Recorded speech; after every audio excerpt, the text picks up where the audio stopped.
It's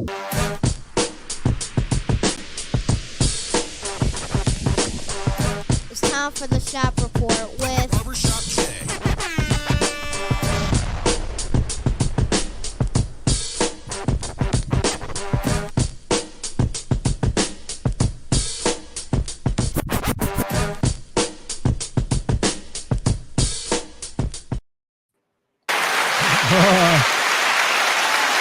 What up, sports fans? Welcome to the Shop Report. Why are you on that side and I'm on this side? Oh my gosh. It's opposite Barbershop. day. Yeah, I guess so. Barbershop Jay, I'll be your host for the day. Here's what's happening. Y'all got to excuse our green screen. Matter of fact, here's what we're getting ready to do. We're getting ready to switch things up a bit. Hold on one second. There we go. Oh, that's just rude. Oh, what? Yeah, right. Yeah. I was going to start reading from the prompter. Oh, go right ahead. I mean, you know what I mean? I'll let you drive. Yeah. No, Of course, I'm we back want to in the remind you all- passenger seat. Yeah, absolutely. Right where you belong. Of course, we want to remind you all the Shop Report is brought to you by Rocket Digital Media. It's the one-stop shop for all your digital marketing needs. You can look them up on Facebook at RDM Detroit, or you can my bad, I messed that up. 1D 2E's Detroit, or you can slide on over to the website rocketdigital.net. That's ROCKIT digital.net. Make sure when you're there, while you're there, you tell them the BSJ sent you. And for my folk out there in TV land, if you want to leave your questions or comments during today's program, by all means, please do so, and we'll throw it up on the screen. And y'all know what's coming next. If you're one of them folks out there who want to leave a question or comment that's indignant or ignorant in nature, here's what you'll get. Excuse me. Ain't nobody got time for that. Absolutely. What we're doing here, right quick, before I go to his intro, settle down there, Kimosabi, slow on down, is we are trying to see how Wednesdays work for a new show day, obviously, in a new show time. So bear with us for any technical difficulties or any hiccups, but we will try to keep things rolling right along as smoothly as they possibly can. And while we wait for the other folks to get here, joining me on the program today is my cat from up north, Joey James, aka Double J. Tell the people what you say. Well, it was announced that in order to make room for the new EV vehicles, Ford would have to do so by slashing 8,000 jobs. What? Where'd you hear that at? When? Detroit Free No Press. way. Yep. There you go. Are you serious? Mm-hmm. How many jobs would they have to slash again? Say that again. 8,000. Goodness gracious. It's July. Oh man. You see how these big corporations and these companies do? Mm-hmm. You know what I mean? It's not even they'll get up there on the podium when it comes to employee cookout day or whatever it is and talk about how they, oh yes, you know, you all are the reason why, you know, the company is what it is and blah blah blah and blah blah blah. And then you get a 30-day notice, almost like an eviction notice, and it comes out of nowhere. Some of these companies, they just up and go in the middle of the night. You know what I mean? Sort of like the Baltimore Colts did when they left for Indianapolis. Yeah, look that up. Yeah, as Yes, Ted Marshall sir. Broder and company. Yeah, the Mayflowers came and they went and they saw and they were gone. Absolutely, but that's unfortunate, man. You know, that's why again, you know, so many things that we have to be grateful for. That's why I said in the quote last week, you know, I once cried because I had no shoes until I saw men who had no feet. You know, it just reminds us to be grateful for what we do have and not ungrateful for what we don't. And I'm speaking to myself as well as I am to anybody and everybody else out there that's watching. But yeah, while we wait for our other co-host here to join us, hopefully sometime today, maybe by the year 2025, I don't know. We're gonna jump right into things. All right, what he said is the first item on the menu. Now, even though I saw this a couple of weeks ago, I wanted to add this to last week's show, but I'd already written the information for such, you know, in the script, if you would, for last week's show. So I decided, you know what, I'll just do it for Wednesdays. You know, why not Wednesdays or Wacky Wednesdays or whatever we call it in this Wednesday's edition of the Shop Report. But what he said, Andre Iguodala, if Rasheed Wallace played in modern day basketball, he'd be a top 5 player in the league. He'd be better than Giannis, and I love Giannis. Your thoughts? Wow. And I love Rasheed, and I'm not sure how I feel about that. Oh boy. I'm now here's the thing that this is not the traditional or prototypical insert player of yesteryear into modern era. He didn't play that long ago, or at least we like to tell ourselves He being Rasheed Wallace, and he certainly, of course, played against Andre Iguodala in his prime. So if anybody would have a very good, pulse and indicator, is somebody who's still presently playing, which, as little as it may be, that AI, the Golden State AI, is still doing so. Okay. Here, there's two versions of Rasheed Wallace that I look at, which is almost like a past and present in itself, which is the Portland Rasheed Wallace and the Detroit Rasheed Wallace. Because he was a little bit more reserved when he was in Detroit than he was when he was in Portland. Now, don't get me wrong. I'm sure there's a stat out there with the volume of technical fouls he still received, many of which kind of felt very Draymond Green-esque, like you've already earned them, so we're just going to burn them. Exactly. That's a good way to put that. So, but the guy in Portland was a beast, without a shadow of a doubt. The way that his movement did and does fit the modern era. When you say his movement, elaborate. You talk a lot about feet work, right? Especially Footwork, as it pertains. Yes, absolutely. In Rasheed Wallace did not have center blocks for feet. Matter of fact, kids, many of you are stomping in your Air Force Ones. Try hooping in them like he did. Yeah, that's a great point. But let me interject right there.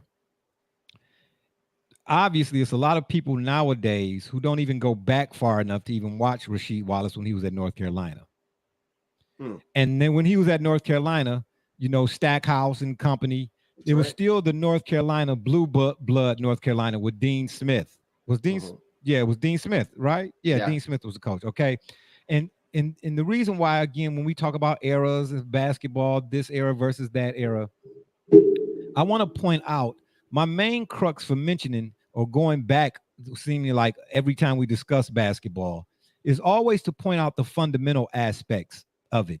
You had to really earn your stripes, especially in college basketball back then. That was a time when you, as a freshman, may have been better than the guy who was a starter already, the sophomore or junior or whatnot, but you had to, quote unquote, wait your turn, so to speak. Okay. Then in addition to that, most of the players in college, especially at the Blue Bloods, the Dukes, the North Carolinas, the Michigans, the Michigan States or whatnot, they were, when they got to the NBA, for the most part, their games, they were well prepared to be NBA players almost immediately once they got to the league. You didn't have to wait 2 or 3 years, sometimes 4, to see a guy develop or a guy be developed or what he would develop into as you do nowadays. If you get a guy nowadays, like I forget the guy that we talked about a couple of weeks ago, the guy the Cavs drafted from Kansas, who was a senior. That's unheard of nowadays. You understand what I'm trying to tell you? And they're not saying it didn't happen back in Rasheed's day, but a lot of them guys were sophomores and juniors. There were more seasoned collegiate players who, again, when they got to the NBA level, you seen it kind of almost like right away that they were ready for that next level. But, and I don't even know if I should be saying but here, Rasheed Wallace was a 5-tool player. Now, I don't recall him shooting a lot of threes, but, and my memory, I tell people all the time, y'all, heard me say it here on more than one occasion. You already know what's coming, right? Yeah, my mind be slipping like the transmission on a 68 Buick that's been sitting in the garage too long. So my recollection is faulty, if at best. Some people might say borderline senility. I'm just saying. But from what I recall about Rasheed, the only knock on him was the fact that he had a lot of brain cramp moments, especially in Portland. Oh, come on. Look at that team.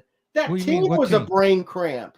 Are you kidding me? You talking about Portland? Yes. Well, I would hate. I don't want to dig up those. No. I don't know. No. Bonzi Wells was not a brain cramp per se. Not like Rasheed Wallace.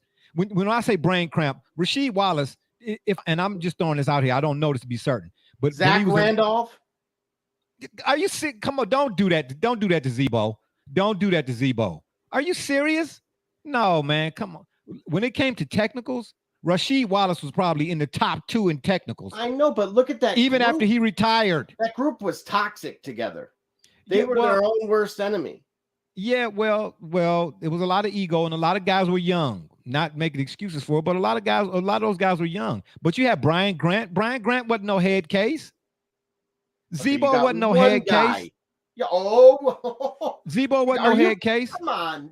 It wasn't that long ago. Wasn't Sabonis on that squad too? Briefly. Yeah, but he wasn't no head case either. The Portland Trailblazers had themselves a reputation.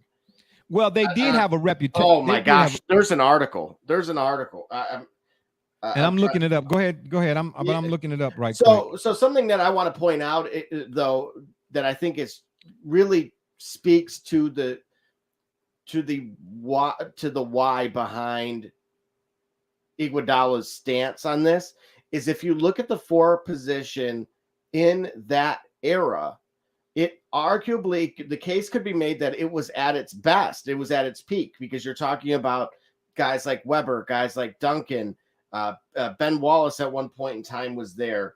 Certainly Kevin Garnett, Dirk Nowitzki. They were all playing in the league at the same time. Oh, right. So again, this is someone that thrived in an era where greatness in his position existed. That's often the knock. You're not going to hear plumbers being used as it pertains to Hall of Famers. Right. Okay, I'm with you on that. But again, what I'm saying is, if you think about Rasheed Wallace, though, let's highlight Rasheed Wallace. What couldn't he do from a basketball standpoint? Aside from shooting threes, maybe. What couldn't he do? You're saying just stay out of trouble? That was his biggest issue, was staying out of trouble. When his head was in the game, he could post you up. He was unstoppable. He could face you up. His foot, he could do. He was a guy. And I mean, I know Tayshaun Prince when he was with the Pistons. I know Tayshaun get a lot of pub, Chauncey, and the Pistons were more of a collective unit.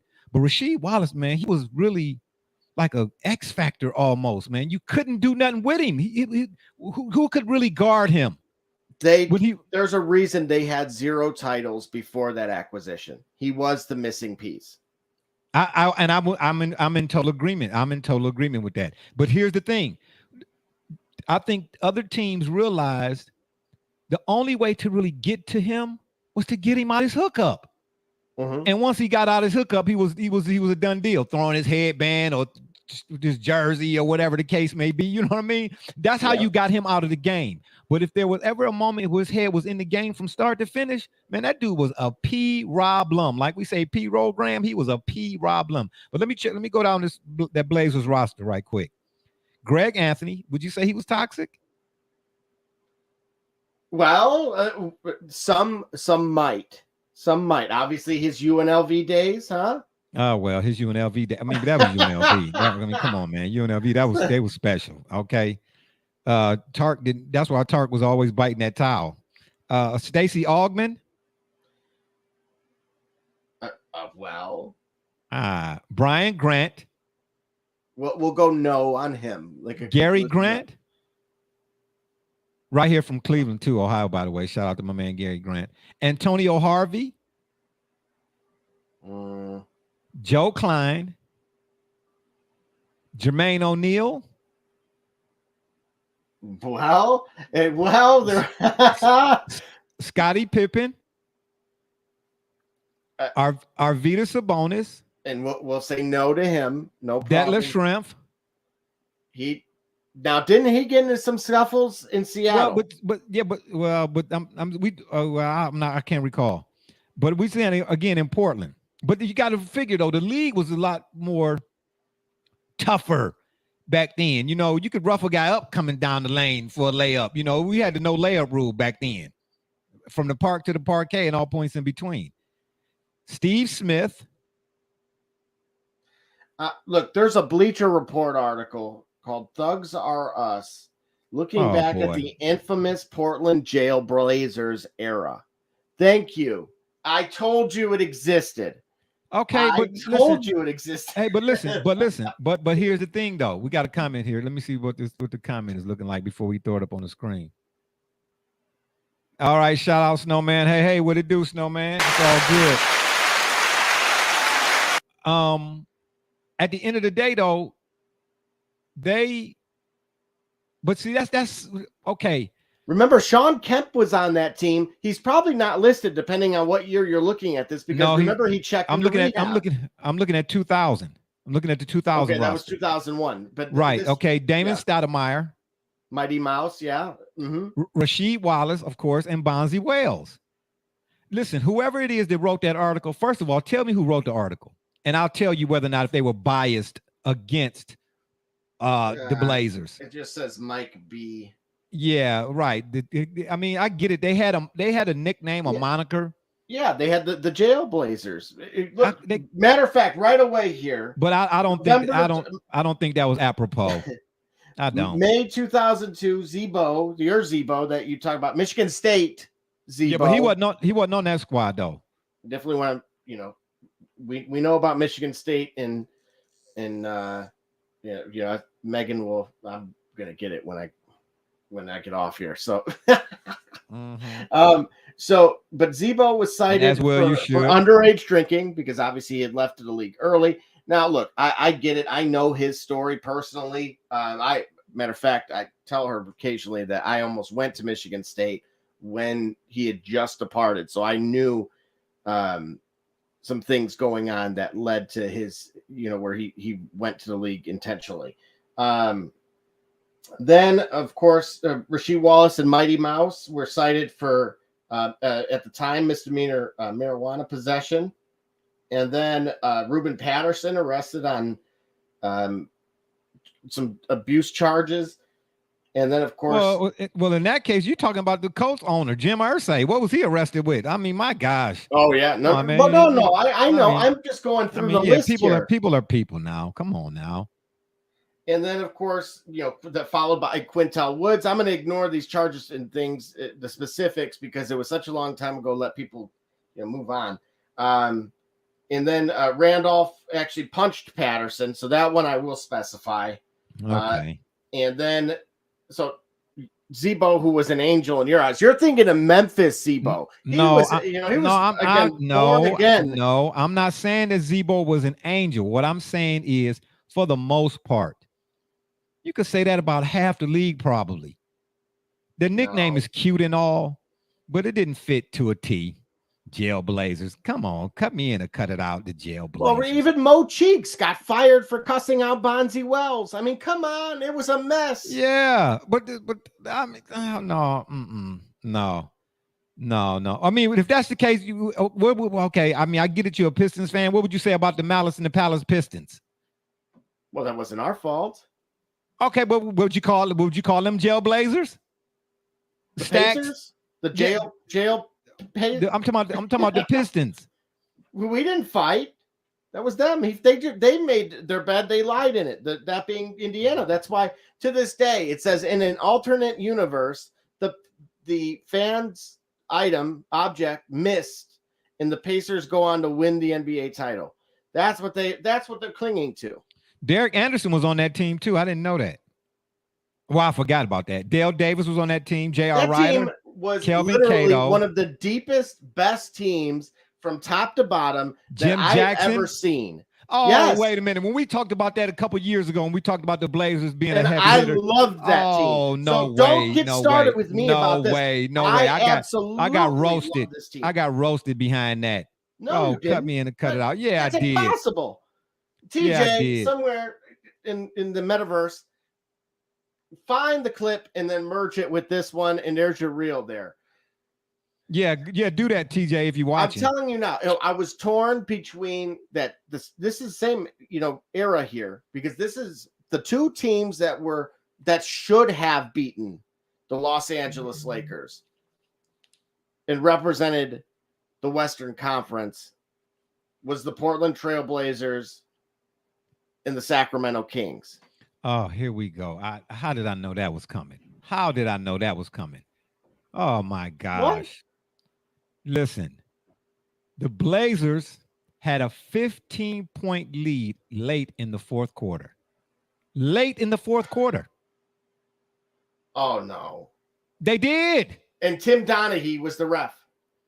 Really? So Tim Donaghy erased 15 points? You know what he did to Sacramento specifically. Oh boy. Oh my gosh. I know this. Oh, when you've read I know, the book, I know. I read the book. I know what Tim Donaghy, I know what his deal was. What I'm saying to you is everybody wants to talk about the Sacramento Kings. I get it. They would have. But let us not act as if though the Kings didn't have nothing to do with why they didn't win. Okay? Hey, they missed 10 free throws or something. That's what all the talk was about after that series was over. Excuse me, not finals. They missed 10 free throws. But again, late in the deciding game, the score, if I'm not mistaken, was tied 91-91 or something to that effect, or 93-93. Free throws for the Lakers, yes. Okay, and then Stojakovic went on to miss how many shots late after that? Okay. So what you saying? So what you saying? He got an envelope from Donaghy? Man, stop it, man. Come on now. I don't know. You might have got the Chris Paul double check. Oh, please. Discount. Yeah, okay. Yeah, more so like Aaron Rodgers. Yeah, anywho. But Rasheed Wallace was a 5'2" player. I don't disagree with Iguodala at all, because we just talked about this last week about in the era of positionless basketball. We don't see a lot of guys posting up. Guys who do post up, man, they will have their way with these guys nowadays. Because if you think about it, Rasheed Wallace was a power forward. Correct. Okay. So let's play hypothetical here. Let's say he did play in the Today BA. Pick a team. Let's say the Utah Jazz, for instance. Who would be guarding him? If he played for the Jazz? No. I'm saying, let's say Rasheed and the Pistons were playing the Jazz. Who would be guarding Rasheed Wallace?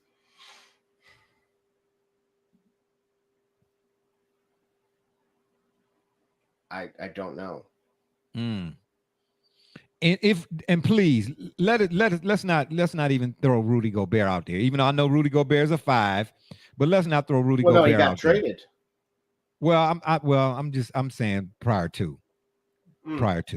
Let's not throw Gobert out there. He would. Well, let's not pretend there weren't 7-footers in the league before, during this time. But I'm talking about from a skill. That's when I say who will be guarding him from a skill set standpoint. Yeah, I don't. Nobody on the Jazz, no front court player on the Jazz could deal with Rasheed Wallace. He would eat him up. Let's say the Pistons were playing the Lakers. Who would be guarding him? AD? Most likely. Otherwise, and at times I would probably say LeBron, which is what you had seen even when he was the Cavalier early. LeBron playing power forward? No, I'm saying defensively. Defensively. Defensively. Okay, yeah. Right. Okay, let's stick to defensively. Okay. He would punish him too. And I'm saying that based off what I seen Carmelo do to LeBron, punishing. What if he was playing the Warriors? Boy, he would cook Draymond. Cook Draymond. What about the Celtics? Because we can go through the list of teams right here. And I said hypotheticals, or like one of our co-hosts would love to say is what ifs, but this is not a what if. We're talking about what Rasheed Wallace would actually do in the Today BA, depending on who was guarding him, based on what team. If he were with the Pistons. Oh, matter of fact, wait. This almost sounds funny to say Robert Williams and Marcus Smart. Huh? That's you said the Celtics. Yeah, I don't know if Marcus Smart will be guarding him. Oh, that would be. Okay, wait a minute. Maybe let me back up a bit. Which Rasheed Wallace do we want to use? We want to use the Blazers Rasheed Wallace, or we You don't want to use the Pistons? No, because I want the more athletic one. I don't care that he'll throw his headband in your face. Okay, so we're gonna go with. I don't think anyone in this league can push buttons like that. Okay, so we're going with the Blazers, Rashid. All right, Absolutely. That's fine. Okay, because the closest thing to it would be Draymond Green, and Draymond would probably have caught a two-piece with the biscuit in one time and would have never did it again. I'm trying to tell you. Yeah, he definitely wouldn't have did it to you. Hey, sometimes back then with Sheed, your first impression was your last. What about the Raptors? Siakam. Exactly. Oh, he would have his way with Siakam too. Siakam, I don't know. Yeah, that's interesting. Now that okay. Yeah, but she was more polished. She is more polished. He would find a way. But I think Siakam would put up a far better challenge than anybody else on the aforementioned teams we just named. Absolutely. What about the Miami Heat? Adebayo? No, he wouldn't be able to stretch the floor like that. Because see, that's another thing. She could bring you out from up under that basket. Right. And that's, again, what's plagued the league is, with the exception of a select few, and that's what made those particular players so dominant, is their ability to do exactly that, be inside and outside. Okay. What about the Phoenix Suns? You would probably go with. Would you go with Bridges? You cook him too. He'll cook him too. Because Ayton, there's no way. I mean, obviously he'll cook him. He'll cook him. Yeah, he'll cook him too. What about the Bulls? Exactly. Let's move on. Come on, get Vucevic. Yeah, that's what I was. Because you did that on purpose. Yeah, Vooch would be barbecue chicken for real. Barbecue. Oh man, barbecue capon is what he'd be. What about the New York Knicks? There's nobody on that roster. Exactly. Not even Julius Randle. Is he still on the roster? For now. Okay. What about the Dallas Mavericks? Matter of fact, I was just looking at the roster. Wait a minute. The guy from Stanford, I can't think of his name right now. I know but it don't matter. He would cook them.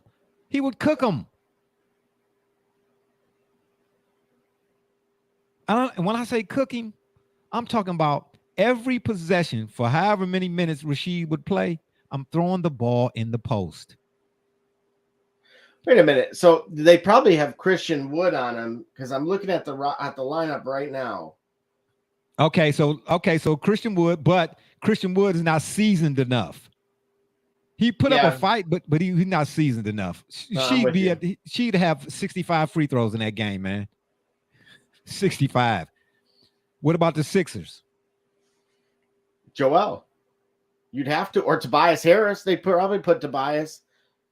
Okay, so if you put Joel on there, that might be a wash, maybe. Because Joel is off. His offense is. I think Tobias has the strength, though.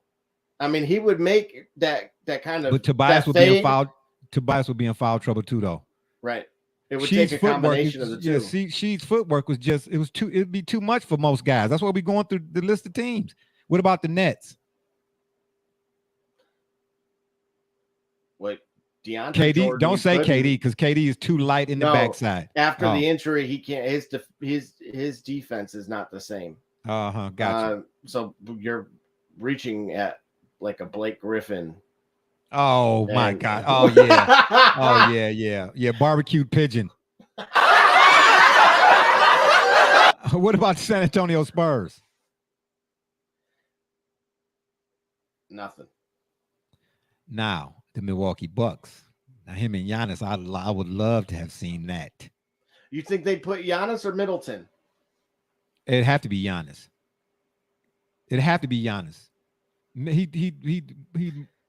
He'd pull Middleton out.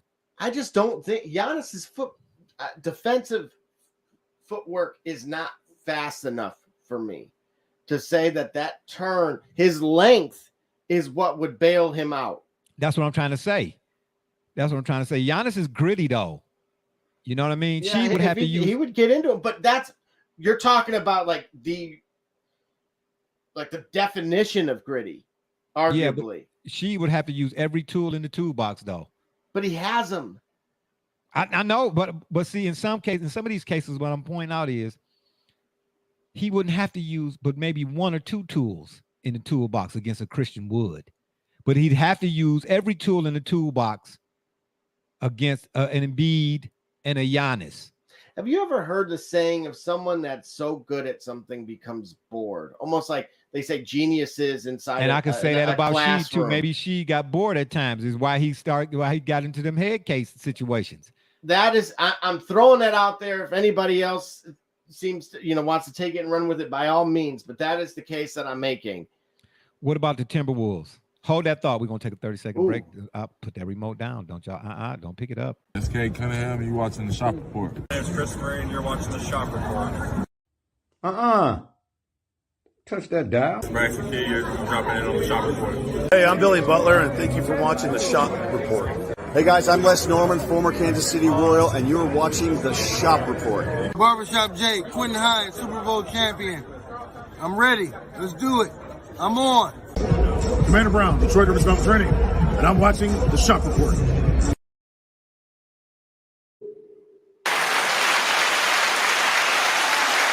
Put the Lucia down, will you?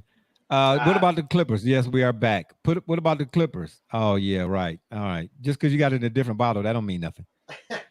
What about the Clippers? Well, wait a minute. You passed somebody who you left off on. No, I said Minnesota, the Timberwolves. Yeah, I'm telling you right now. Oh, my bad. You don't think Cat? No. They got Cat and Rudy now. No. I think he'd get Cat too. Yeah, I think he'd get Cat too. But that's interesting. But I think he'd get Cat because I'm going back in my head and seeing some of the low post. When he was, like I said, when his head was in the game, his low post, his post work was effortless. I don't recall him breaking a sweat like Tim Duncan. And I'm not saying I don't know. Ooh, that's a good question. Another question. You think Shee's post work was better than Duncan's? Equal to Mr. Fundamental? Okay, I was just asking a question. I'm just asking. You don't get it. Okay, I'm just asking a countless question. Players in the league, and you're nicknamed Mr. Fundamental. Okay. No way. I'm just saying. What about the Grizzlies? They're too lean. I know. Yeah. Jackson couldn't do nothing with him either. No. He'd probably be in foul trouble, but he'd put up a fight, but he couldn't do nothing with him. Well, that's just it. He would put up the fight and get into foul trouble, and he'd be on the bench, and then Sheed has 26. Yeah. What about the Clippers? You're not going to put Kawhi on him. No. Although that would be interesting. Because technically he somewhat has the size, and he historically has been able to lock someone down better than Paul George would, without a doubt. Yeah, that's interesting. That's very interesting because I'm thinking about what I've seen Kawhi do in San An and with the Clippers and in Toronto. His versatility has Yeah. proven itself that it's not out of the question. Yeah. And he might at some point he might end up frustrating Sheed. And we know where that goes, and based on the option that was chosen. Yeah. What about the Hornets? You would have said, potentially still, because he's still on the roster, to my understanding, you would have said the other Bridges.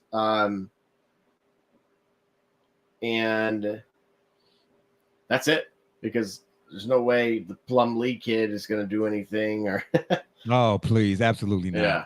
What about the Sacramento Kings? Who would you have him? Stojakovic? Unbelievable. You'd have right. You'd have Stojakovic gardening. Well, you pick your poison here. I don't think Keegan Murray can defend not someone like Rasheed Wallace. and certainly Sabonis Jr. Literally. Oh no, he cooked Sabonis too. See? Yeah, So he that- cooked Sabonis too. What about the Cavs? Wow. This really is a true test of what you think of that Mobley young- or Allen? That's right. Well, for me, it's no doubt. I would probably. Oh man, why is that tougher for me to decide? I want my head is saying Allen, heart is saying Mobley. Wait, say that again. You said hard is saying who? Mobley.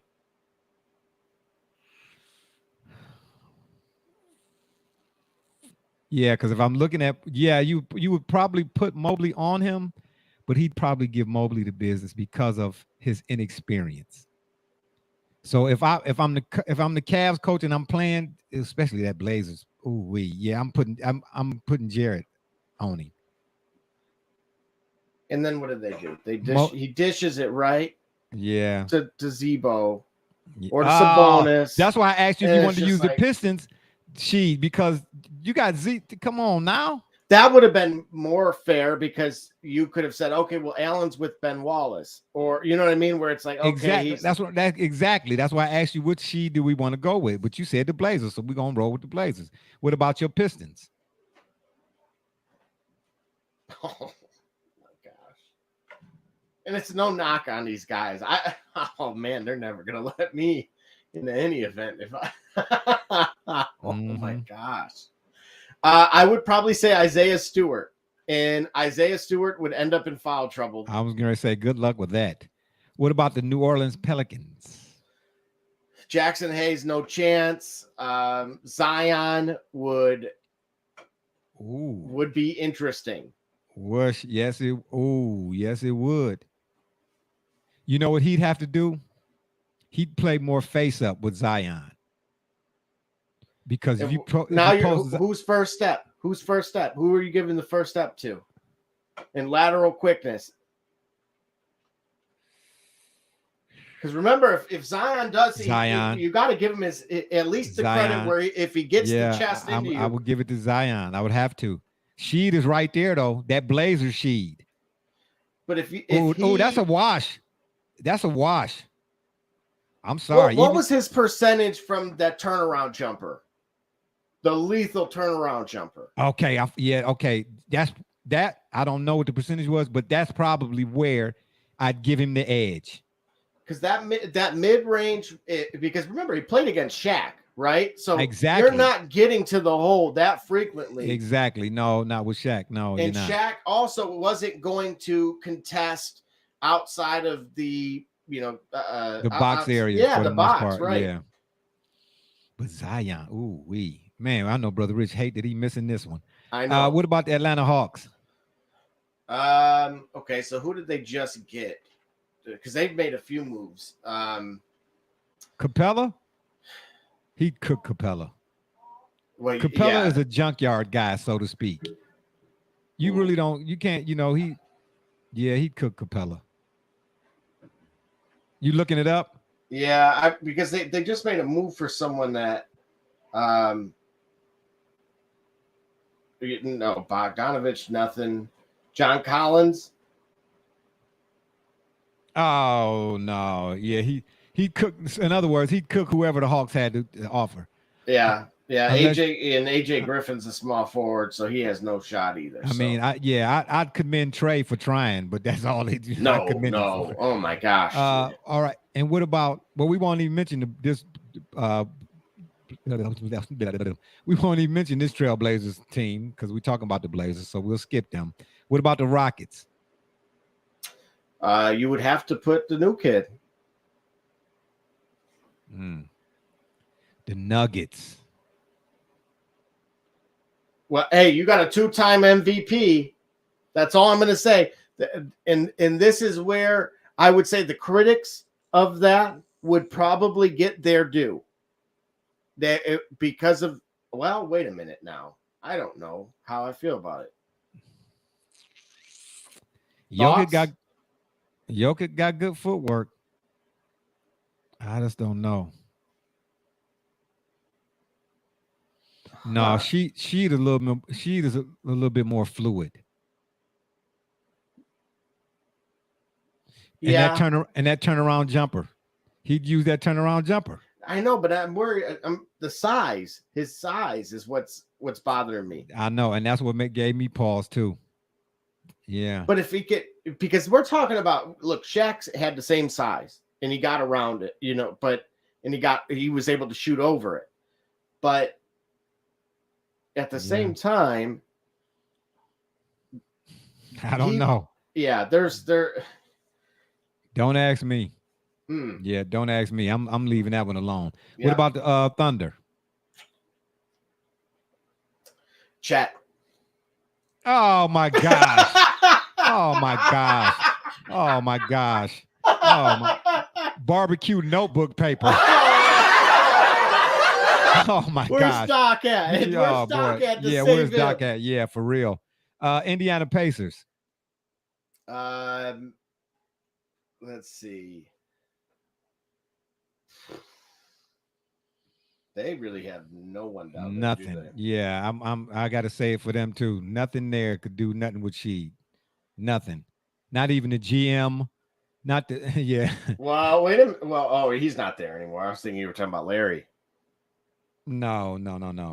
I'm being facetious. I'm saying nobody. Wait a minute. So office, the back office, the security guard, Commander Brown, nobody could do nothing with Sheed over there in Indiana. Nobody. So you got Jalen Smith. Okay. That being from the Pacers. Okay. Oh, your boy, Buddy Hield. Yeah, we should have went to another commercial on that one. Come on, wait a minute. I thought he could. Thank you, Miss Albert. Thank you. Yeah, I don't claim him either. After that check comment, yeah, I wouldn't claim him either. I get it. I'm with you on that one. Yeah, I'm with you on that one all day, every day. Yeah, no, absolutely not. What about the Wizards? Oh no, Kyle Kuzma.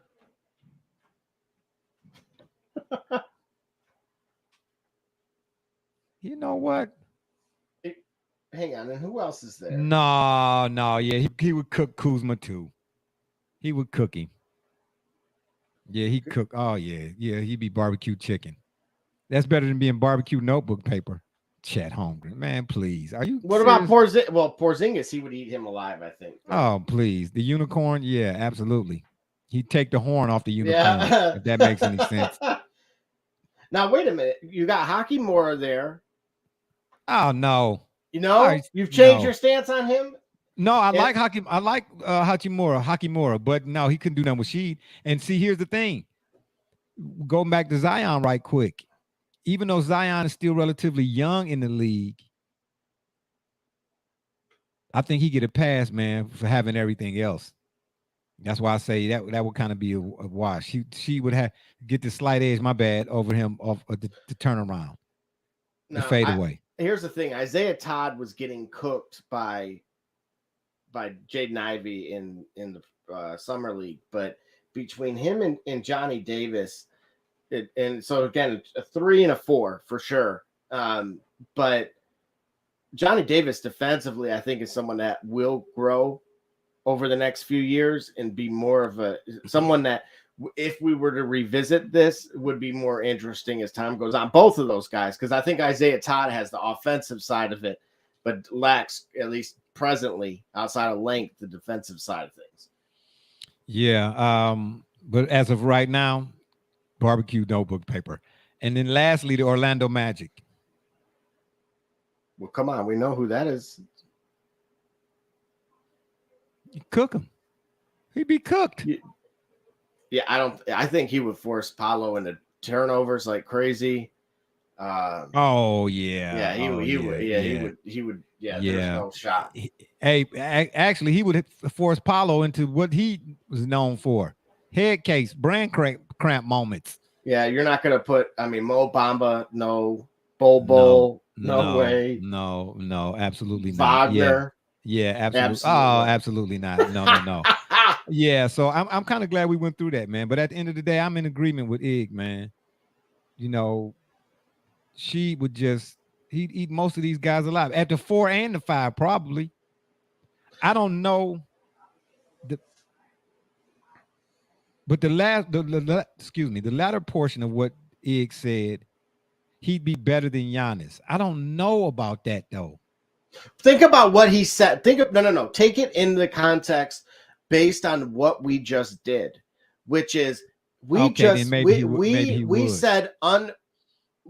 said without a doubt that 80% of the league at his position, and even we were going outside of the position, just best defender on that active roster, and saying that he would eat no problem. So under that premise, how could he not be better than Giannis? Because wouldn't the same hold true? Potentially give or take a couple of guys, which again, were more so washes, which doesn't necessarily mean he has a bad game. Yeah. It just means he didn't thrive in the same way that he did against someone else, which is what we see with every star. Right. But see, to me, what Iggy said is two parts, meaning, and then we broke it down. We said from a defensive standpoint, basically, could Giannis guard him defensively?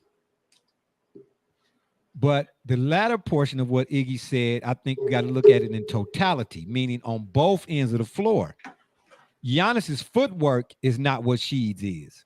So if you would definitely give him that advantage, no question. And then again, Giannis's offensive game has improved by leaps and bounds.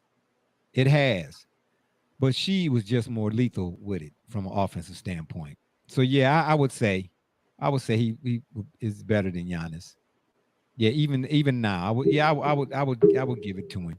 I would give it to him, but I would like to have seen it. Oh, without a doubt. And I will say this for those that don't know, the ESPYs are on, and Steph Curry has just said he reminds LeBron that he's hosting after winning when LeBron hosted after losing. Yeah, absolutely. Yeah, absolutely. And on that note, we move over to our gridiron portion of the program. But yeah, I'm in agreement with Iggy. All right, the gridiron. We are previewing the AFC North. I know Brother Rich and them, they're going to be mad. I know. Oh, my gosh. Yes. Up first, the Bengals. Can they make it back to the big dance? I say no. And the reason why is history tells us that how almost impossible that is to achieve, which is why we don't see many repeat visitors, let alone repeat champions. I was going to say you might not see as many repeat champions, but I don't know about how many people outside of the Patriots. Who else went? You're digging back to the Cowboys. Well, don't forget though, during the Patriots run, Tim Donaghy was in the league. I'm just saying, Tim Donaghy during the Patriots run. But yeah, okay, the Patriots repeated. Yeah, okay, got you. Didn't the Ravens repeat? No, they didn't. Who else repeated? Did nobody else repeat? Didn't the Rams repeat? They didn't. Yeah, they did. No, Greatest Show on Turf won one and done. Who repeated? Rodgers only has one. Peyton won two, but what about the Steelers? But it wasn't back to back. Oh, okay. I don't know, man. The Bengals seem to have shored up their offensive line, and Joe Burrow is the real deal. Remember and don't let them be better defensively, because they weren't bad. No, they weren't. But no. But then the AFC North has gotten better. Well, that was another point right away, that you're talking about a division that two teams made the playoffs. That, of course, being Cincinnati and Pittsburgh. The teams that didn't, of course, Cleveland and Baltimore, were one game out of being 500. Okay. So you're literally talking about, at the very least, if you're being modest, the second best division in the NFL. Only, of course, because nobody dethrones your NFC East, right, Barbershop Jay? I'm not paying attention, and I was gonna give you a button, but I will.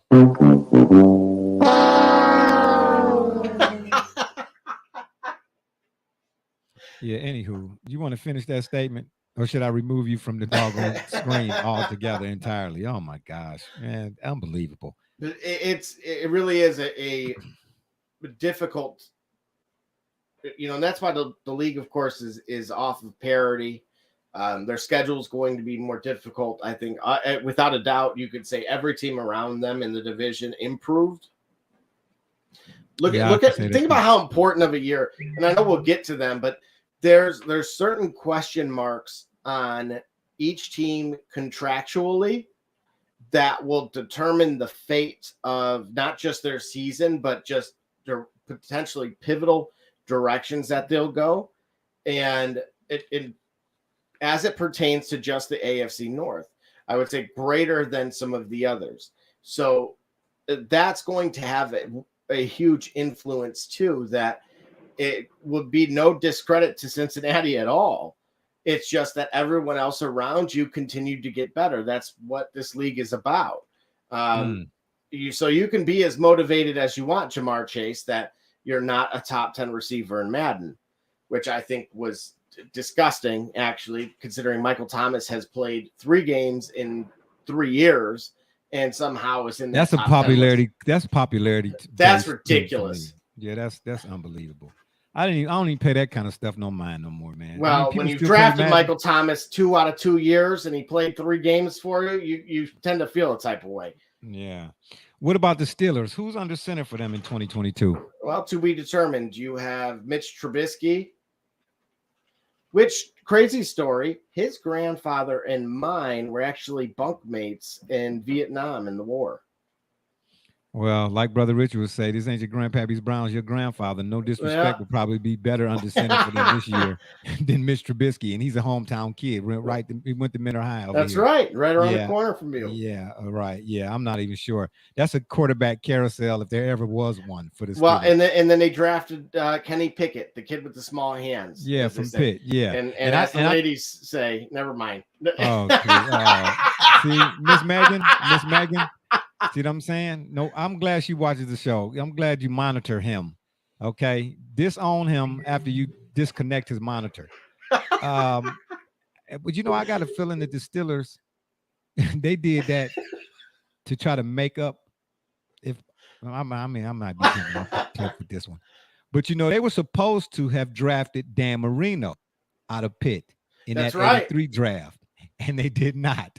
And I think to some degree, even though they had Super Bowl success since then, I think that they are kind of still, I don't want to say haunted by that, but I think that it's like an itch. You know what I mean? I think they kind of still somewhat a little bit bothered by that idea. So I think somebody somewhere in the building was like, hey, don't mess up or miss this opportunity twice. But I don't know. Kenny Pickett, Dan Marino, I really don't see the resemblance at all. I think that's like, what do we call that? Revisionist history or something to that effect? Yeah. But anyway, that's a if you think that's a reincarnate of Dan Marino, I think absolutely not. Yeah, you might have a thing or two to say about that. Yeah, absolutely not. I don't know.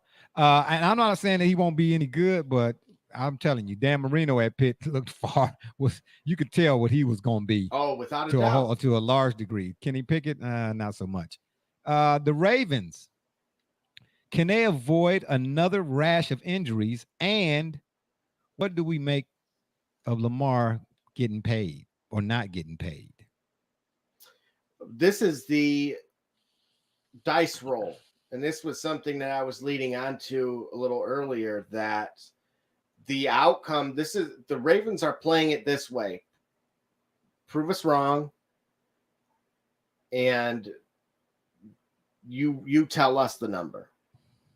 Well, I know even though they had my gosh, too many injuries to count, they still was like 5-1 or 6-2, like at the halfway point or something like that last season. Well, and not only that, again, they finished one game out of games too. Yeah, they were not a terrible team by any means. Yeah, but despite the injuries. Now, despite the rash of injuries. Now, remember though, when somebody was traded, he had a lot to say about Lamar and how his throwing style and Yeah, which again, that sounds like every salty receiver who's leaving out of town. exactly. Yeah, I was going to say pick one. But this is the chess match with the franchise that if you have a phenomenal season, we will reward you. You know, here comes the king's ransom that was greater than what you asked for, and in the form of an I'm sorry. And if you fail, it will be a low ball offer or we're drafting another quarterback.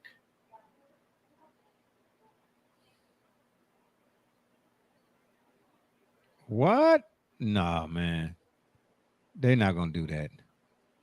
If they do that, you're saying essentially, ultimately, Lamar's tenure is over in Baltimore. Think about it. What has he done?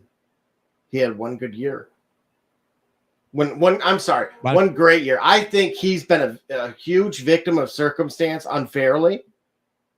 Well, I tell you what, if they were to do that scenario, draft another guy, man, it would be suitors lined up around the corner like folks be looking to buy Jordans. And they'd pay him the money. Oh, without a doubt. But it is a chess match right now. Maybe that's what it's going to have to take because I don't.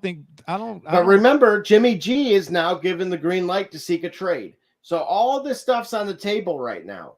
That you literally, they could.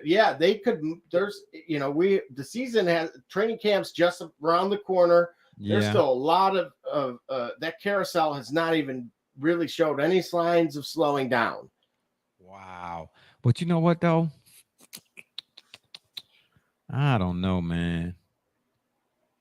I don't know. That may have to actually happen in order for him to get paid, so to speak. He might have to go elsewhere or end up going elsewhere. Is he still on his rookie deal? No, he can't be. Can he? I don't know. I don't know the particulars. I don't know the particulars surrounding him or in regards to him. Hang on a second. There's no way. Let's see. Yeah, I know that's rather interesting though. So he signed a 4-year, just shy of 9.5. This would have been of course, a while ago. Oh, and so this season, this season is $23 million. So I don't see them bringing in Jimmy G then. From my understanding, the Browns and Jimmy G were synonymous. Is that right? How would you? I don't understand how it's a 4-year, $9 million deal and then it's $23 million this season. Was he? I don't know. They don't seem to be computing. Not here.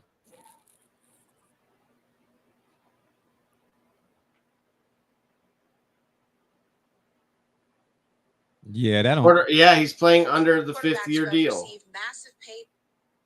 Oh wow. Oh yeah, they're not getting ready. They're not getting ready to shell out no cash. No, they're not gonna shell out no cash. But yeah, I mean, when your GM is saying we're having conversations. Yeah, that's double talk for don't hold your breath.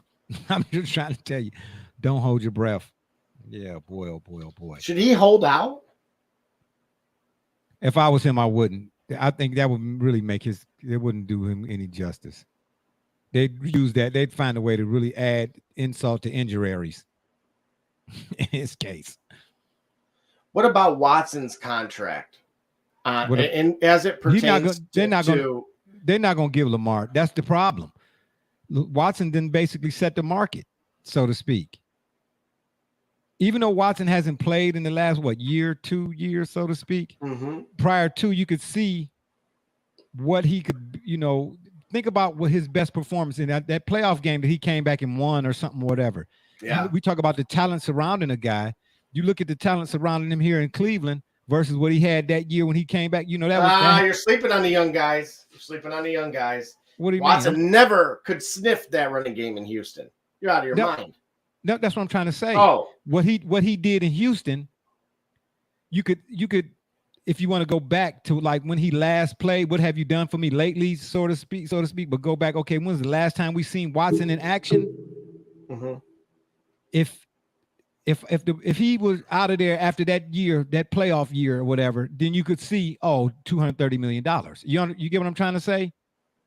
Right. But with Lamar, you look at it and you be like, why are we giving you $230 million?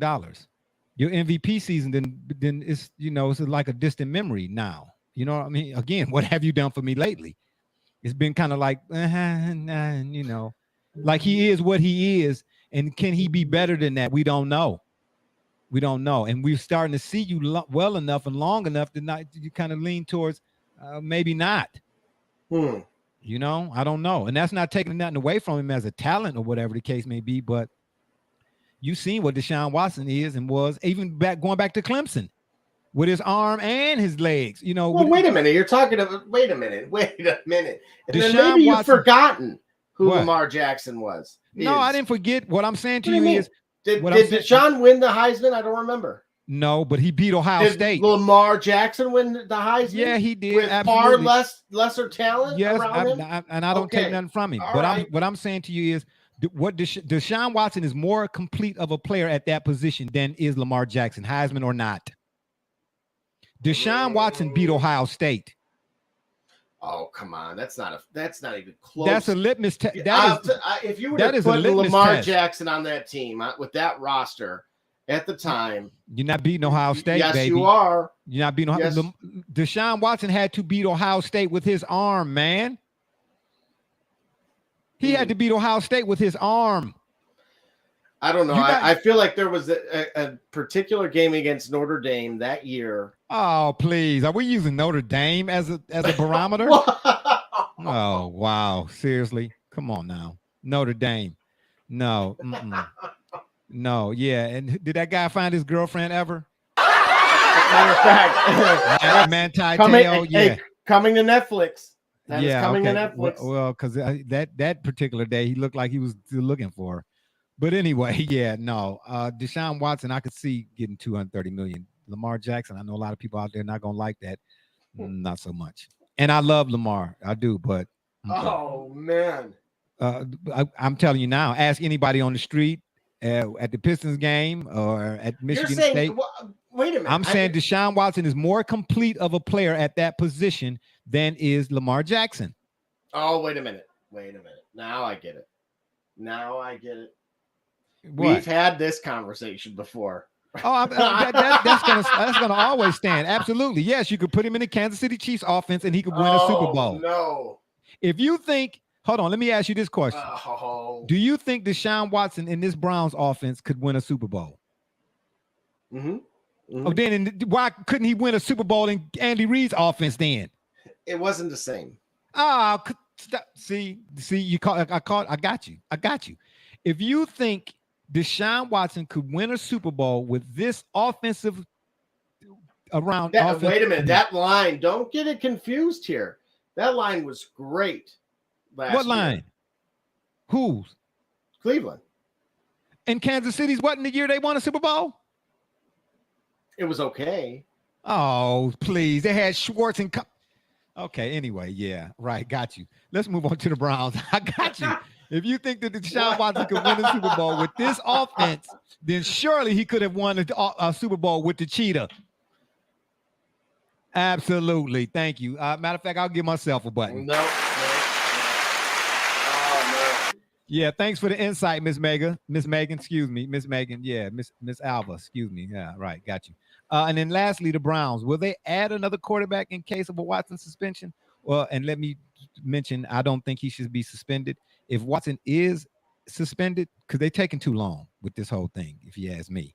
But if he is suspended, it's no way in the world that he does not play a full season this season. Because as soon as he gets the suspension and it's handed down or whatever you want to put that, my attorneys are already on the phones. We are suing the NFL and anybody and everybody else involved, because there's no way in the world, as we've mentioned here on the program on more than one occasion, it's no way in the world you suspend him based off of whatever it is that's surrounding him, and you do not or did not include or use as an example, contrary to Mr. Robert Kraft and Mr. Set him out Daniel Snyder. It's no way in the world. And this let's not forget the other franchise that also settled. Oh, the Texans. Yeah, I was getting to them. Are we suspending the Texans for the year? Come on now, because listen, at the end of the day, they're going to try to use that employee versus employer argument. No, miss me with that. The NFL's bylaws or CBA or whatever it is that was written up said conduct detrimental to ... It's applicable to everybody, front office on down or on up through the front office. So it's no way in the world that you suspend that dude. And then we're not talking about the Texans, Mr. Brothel himself, and set it out Snyder. I mean, my gosh, you can talk about egregious. And I'm not saying whatever Watson did, I'm not passing judgment on nobody. We all got skeleton bones or chicken bones or whatever you want to call them in our closets. I don't know. But anyway, what I'm saying is, per the letter of the law, conduct detrimental to, based on that, what Snyder did and what Kraft did got caught in a sting, and Snyder was putting his cheerleaders out, pay for play. Oh, come on now. Yeah, that wasn't in my Pistons deal. I can tell you that. I'm just saying, yeah, them season tickets getting kind of chilly there, buddy. But no, come on now, come on. You can't hand down reprimand and exclude the other two cases. They all go together, is what I'm trying to tell you. If you're gonna set a precedent, then you need to. Ain't no statute of limitations. Get on over here, Robert Daniel, Snyder, Kraft, whatever you want to call yourselves. Get on in this courtroom, because after we get done with him, we come to see you. That's all I'm saying. So yeah, he shouldn't get suspended. But just in any event, do you think the Browns are looking to add? Like I said, I think Garoppolo's name has been attached to the Browns. I don't know if that's just media talk or what, or if it's some merit to that or whatnot. But Garoppolo's name has been attached to the Browns in case of a Watson suspension, because I don't think that Brissett or who's the other guy, Homer Simpson? I don't know. The other guy, I don't think they could beat the Carolina Panthers, because Baker Mayfield, if he look across the other side of that I-9 and he sees, that's my point. Why did you pull the trigger on Baker until this was done? Because you don't want a disgruntled guy. You don't want that. Listen, I don't care, disgruntled or not. You're making $17 million. Shut up and play the position, right? Isn't that what you hear all the time about everybody else? Shut up and dribble and do that $17 million. Yes, throw the damn ball if they ask you to. Yes, I know. Watch your language there, young fella. But yeah, I'm with you on all of that. All of that's true. That's on one side of the coin. On the other side of the coin, I've read former players, in particular offensive linemen, who've had quarterbacks that thought they were better than, kind of obtuse, or running backs who had an air of haughtiness to them, if that's a word. And they said, oh, okay, we're going to teach this guy a lesson. They would miss a block on purpose. You understand what I'm trying to tell you? So listen here. Hey, when you get a guy that's disgruntled, it's going, I don't care how much he's making, it's going to show. It's going to come out. You know what I mean? It's going to come on. He would love to stick it to the Browns. Let him get over there and see Jacoby. Yeah, of course. Let him get over there and see Jacoby Brissett, you guys, and that's or Ben Hogan, or Andy Griffith at quarterback for the Browns. That's why only if Watson is there is week one a gigantic deal. But you know what, though? And I used to be an advocate for Baker early on. My bad. That's my slip up. But sometimes, in his case, he might be so hockey sticks bent on beating the Browns that it blows up in his face. We've seen that happen before too. A guy is so bad, he ends up playing tight, so to speak. You know what I mean? I want to beat you so bad But I fall back in the bad habits or old habits. I'm almost curious. I remember when Stafford played the Lions last year. Leave my boy out of this. I don't remember him having that great of a game. Leave my boy out of this. He has redeemed himself. No more Statty Patford or whatever y'all used to call him when he was over there in the Silver Dome or whatever. Did they tear that down yet? They should have. Yeah, it should have got rid of. Or the Palace at Auburn Hills when he was playing there. When it was only season tickets in the bleachers next to the Pigeons. I don't know, whatever the case. Or the Joe Louis Arena, whatever y'all got over there now. Don't leave my boy Stafford out of this. He has apprised himself. Okay. Unbelievable. Yes. Yeah. Absolutely. Yeah. And thanks to there's Stafford. The pulse here is that he's going to come back. Absolutely. Why leave California? I don't know. To play at Ford Field. That really speaks to the pulse. Oh wow. We got a latecomer to the party. What's happening? All right. Man, are you where I think you at? Yes, sir. You should have came on. We getting ready to get out of here now. No, I just wanted to get in and show some love. You feel me? Yeah. Okay. Got you. It's all good. Yeah. Quickly ask him about some of the stuff from earlier. What am I asking him? Oh, yeah. Right quick. Let's recap with you since we got you on right here. We got a few more minutes. We'll recap right quick. Do you agree with what Iguodala said when we talked earlier about in our what he said section? Andre Iguodala. If Rasheed Wallace played in modern day basketball, and I want you to be honest, man, don't be recency biased like you normally are. And I like your Wallace shirt. Got a 3, so yeah, he can play. So what? Okay, I like the shirt you got on today. Kudos to you for coming on here with a better shirt. Man, get to the question. I'm just saying, if Rasheed Wallace played in modern day basketball, he'd be a top 5 player in the league. He'd be better than Giannis, and I love Giannis. What's your thoughts on that? That's what Iguodala said that. So he would be better. Hold on. So he would be better than Giannis Antetokounmpo. Yes, Giannis Antetokounmpo. Yeah, absolutely. The Greek freak. So basically, Iguodala thinks she would be the best player in the league. He didn't say that, but I mean, it goes. That's what you. Saying. Oh, okay. Well, then that's what he's saying. Then we're talking currently, right now, right?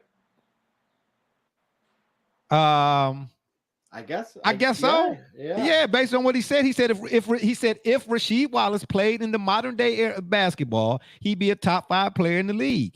He'd be better than Giannis, and I like Giannis. Is what Iguodala said. We got a comment coming here from. Let's see who we got here. Oh, Miss Alva once again weighing in.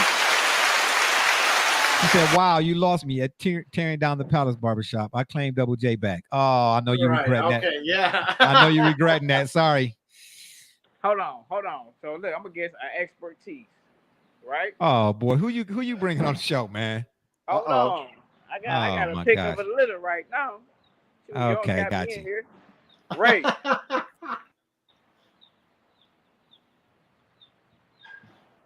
He getting ready to go. I think he's going to guy. No cursing, all right? This the question. I already used the one per show. Rasheed Wallace would be a top 5 player in the league right now if he was playing right now. What you top feel 5 about player in the league right now? Better than Antetokounmpo. This is what Andre Iguodala said. Iguodala said. No, I know he said that. That ain't right though. What would you rank him in the league right now?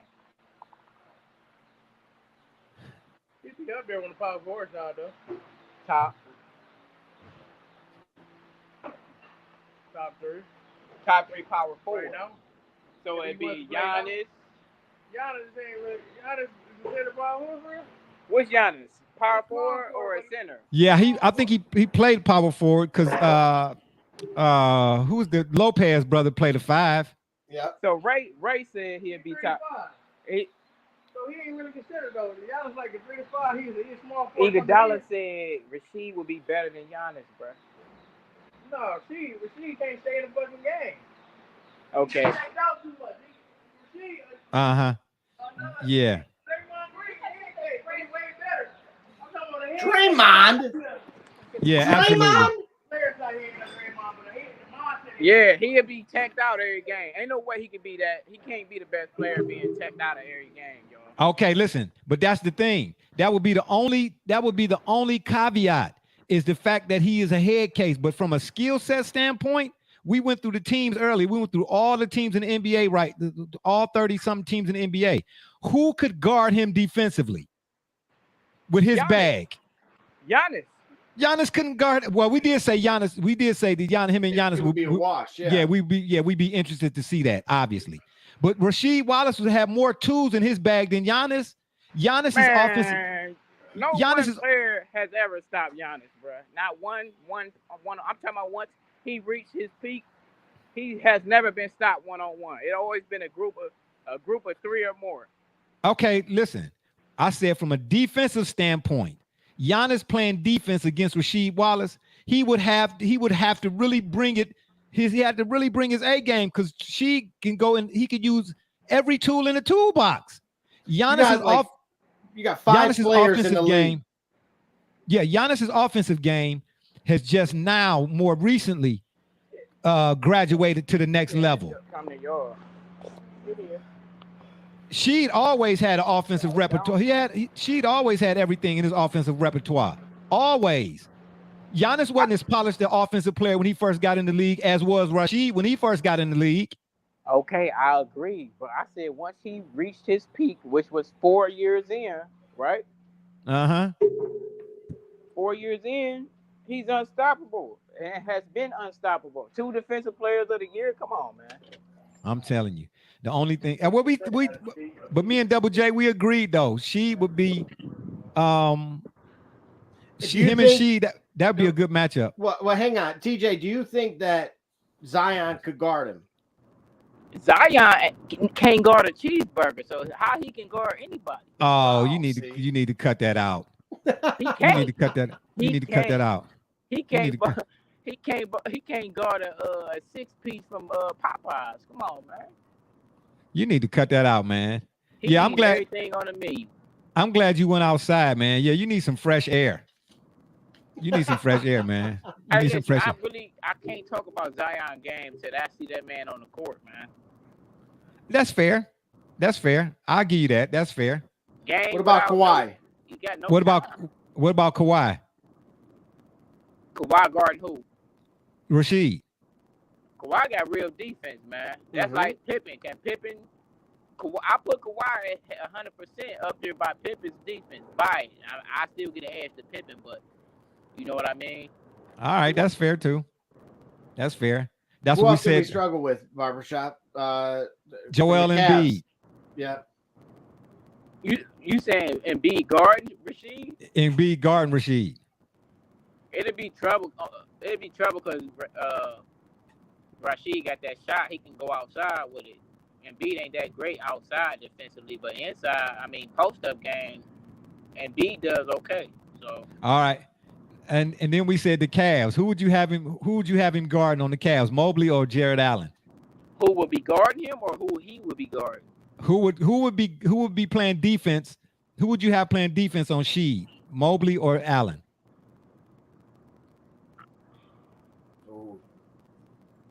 Right at this point, Allen. But that's if she the best big man on his team, though. Okay, and I'm glad you said that. Yeah, because we said which Sheed would we want to use, the Portland Sheed or the Pistons Sheed? Well, the head case was what on Pistons. He was crazy by that time. By the time I started focusing on him, man, he was a nutcase. Oh, he was mild then. Yeah, he was. He was more milder than. Yeah, that was mild. Yes, that was mild. Yeah, when he was I didn't know that. Yeah, when he was with the Blazers, oh my gosh, that's the thing that when people think about him, they don't even think about his game really. That's the first thing they go to, because he was a technical. He was a walking technical. Listen, they always show that clip of him getting attacked just for looking. Yeah, I mean, although that happened to Tim Duncan too, so let's the Tim Duncan one was worse because he was on the bench sitting down. That was Joey Crawford though. Joey Crawford didn't like Tim Duncan at all. Joey Crawford to go ref, man. Oh, here we go. I don't use that term loosely. He was Yeah, the here, GOAT, bro. yeah, here we go. Here we go. Okay, so you would have Allen. I think we kind of alluded to that too, Allen. Otherwise, Siakam. Oh, what about Pascal Siakam? I like Siakam, but he ain't about to do nothing with nobody like that for real. Because of the footwork. She's footwork is. That's what I'm saying. Who? Oh yeah, no, she definitely got that footwork. So In Air Force Ones, no less. I can't stress that point Yeah, enough. he did. He did it in Air Force Ones. He really. Where he from? New York or something? I don't know where he was from, but he sure enough played like he was from the Apple. Yeah, good point. Yeah, he sure enough did. Okay, He then let never me said where he was from. and let me ask you about the gridiron portion of the pre-program. I'm just gonna ask you about the Browns because that's where we was at right now. We're doing the AFC North, or we did the AFC North. Will the Browns add another quarterback in case of a Watson suspension? Ain't no in case. I heard from Carr and his insiders that they looking at 2 to 8 games, so that's a wide range. But everybody said at least 2 at the most. Most people say it's like 10 or 8. But Garoppolo, it's only one person we want, right? That's what I said. I heard Garoppolo's name being mentioned with the Browns too. That's the only one I want that's out there. But here's the thing though. Okay, let's say we talked about this too. Let's say they do impose or drop down a suspension on Watson. I'm suing. Right out the gate. I said that. No, but listen, if they sue, that female judge says no suspension, and then the NFL says suspension. No, but I thought whatever she said was the final go. No, they was talking about even if she said she don't see nothing there where he should get suspended, they said Roger Goodell could oversee that anyway. So then why did they have her in the first place? I don't understand that. Because they wanted her to be because she's a woman. They wanted her to do it her way, and when it didn't go the way that they wanted, then they're going to try to, get in their 2 cents anyway. TJ, you sound kind of choppy, but we can still hear. Yeah, we can still. Man. Yeah, I know, but it's all good. We can still hear you though. But here's the thing, though. Okay, so then see now. Oh, okay, we got to go a few more minutes then with this one. So in other words, they brought her in purposely because of her gender, thinking that she would be biased towards she would be biased, even or she would be partial. Even if it don't got nothing to do with her being biased, right? And they just say, all right, we want a female to oversee this, so they won't be like we're being impartial or. All right. Okay. All right. Okay. I get. Okay. All right. All right. That's what I was saying. Partial or impartial. Okay. Fine. That's fine. But if they suspend him at all, and right over here to the left of us, we got Brothel Craft and Set Him Out Snyder. Man. Hold on. I'm dead serious. It's no way in the world you drop the suspension on him. If they put the suspension on him, I'm immediately suing. And he will get to play this year. He will get some money. Because if he gets suspended, that means the Texans. Hold on, I got some more. I got another insider right here for us. An NBA insider or NFL insider? Well, this is with Jay. To ask him the question about Rasheed Wallace.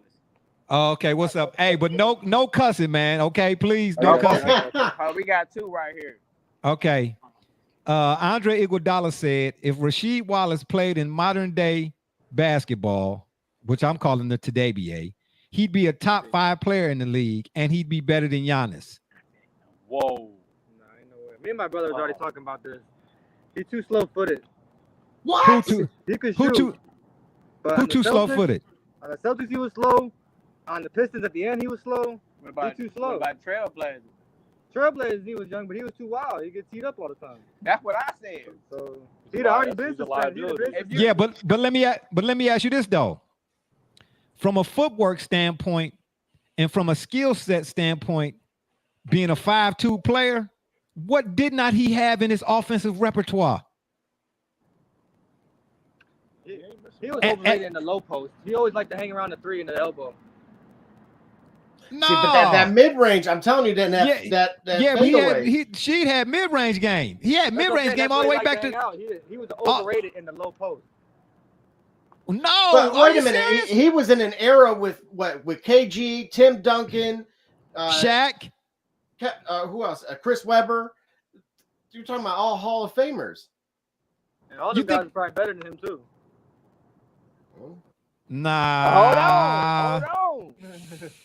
What you mean? Everybody you just named led their team by themselves. Rasheed was never the man. But listen, here's the thing. That's what we was talking about earlier. The reason, but here, okay, that's a statement. But then let's talk about why he was never the man. Because of his head case. Yeah. But that's coming with you to the TV today. Okay, listen. Listen. Okay, and I don't and I don't disagree with that. We established that early on. I said Rasheed Wallace, when his head was in the game, he was that dude. That's like saying the same thing about Ron Artest. Nah, not really. Nah. Yeah, because wait a minute. Didn't he win Defensive Player of the Year? Who? Ron Artest. Yeah, Ron was that dude, especially defensively. You talking about Cutie Pie Piece? Man, come on, man. I ain't trying to hear that. Listen, and I don't knock Ron Artest. But I'm saying from an offensive standpoint, Rasheed Wallace could give anybody the business when his head was in the game. His footwork was flawless. At the same time, I don't think he ever averaged more than 22. What was his average? What was his highest average? A lot of years averaging 18. I know that.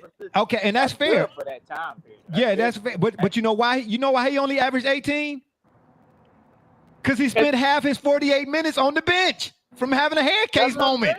Okay, so I'm with you. Yeah, I don't dispute that. But see, that's the thing that looms large with him.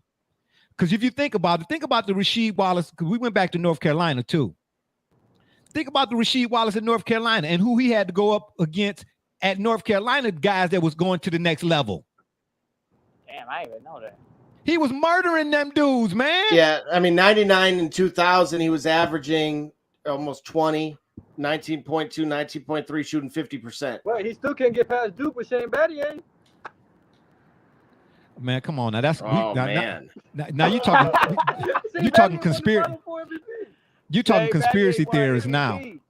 Huh? You talking conspiracy theorists. No, they did beat Duke. Or was that UNLV? Oh, my bad. I thought Battier won a title.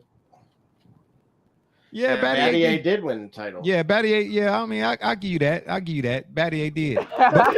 Yeah, Battier did. Yeah, Battier did win. I mean, I don't. Okay, what's this? The running. Hey, listen. Okay, ho. If we laughing, let's laugh. Let's laugh.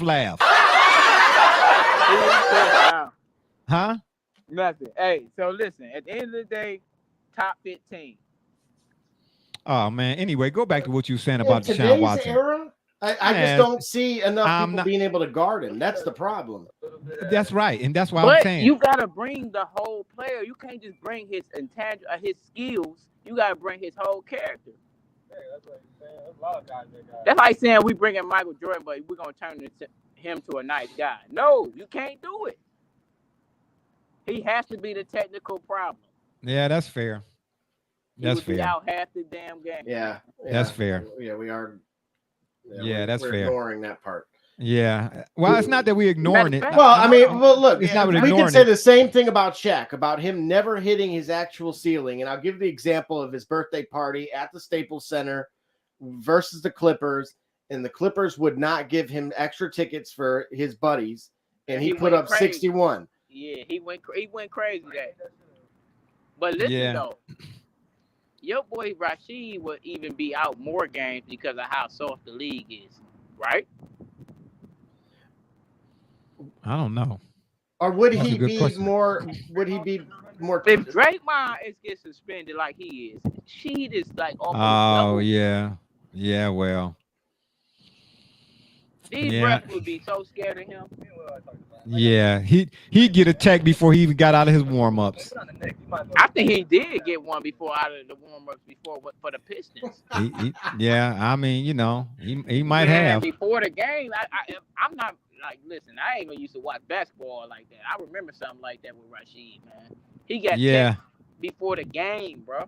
Yeah, he might have. That's fair. Them all fair points. Well, and believe me, I tried bringing up to our host the jail blazers of that era. Oh man, cut it. And I ran down the list of names that was on the roster, and it was a whole lot of nice guys, white tie, black tie, fair guys. Nice guys. It was all a bunch of formals. Oh, cut me in and cut it out. Anyway, TJ, finish your last point on Deshaun Watson, would you please? Because Mr. Lucia over here, Miss Megan, would you please take No. Wrong island. It's all Fiji today. Oh, well, Fiji water. What were we saying about Deshaun? I thought we were talking about the suspension thing and the lady. Yeah, so what I'm saying is if they suspend him, they have to take draft picks, right? From the Texans. Okay, but they're probably not going to do that. But yeah, they should. But I'm talking about they copped a deal with them women too. Okay, listen. At the end of the day, is it not conduct detrimental to the league? Whether you're employer or employee, isn't that what we standing on? I agree. Okay, so to suspend him but not address or keep this thing going on with Snyder and Kraft, it don't look good for the league, man.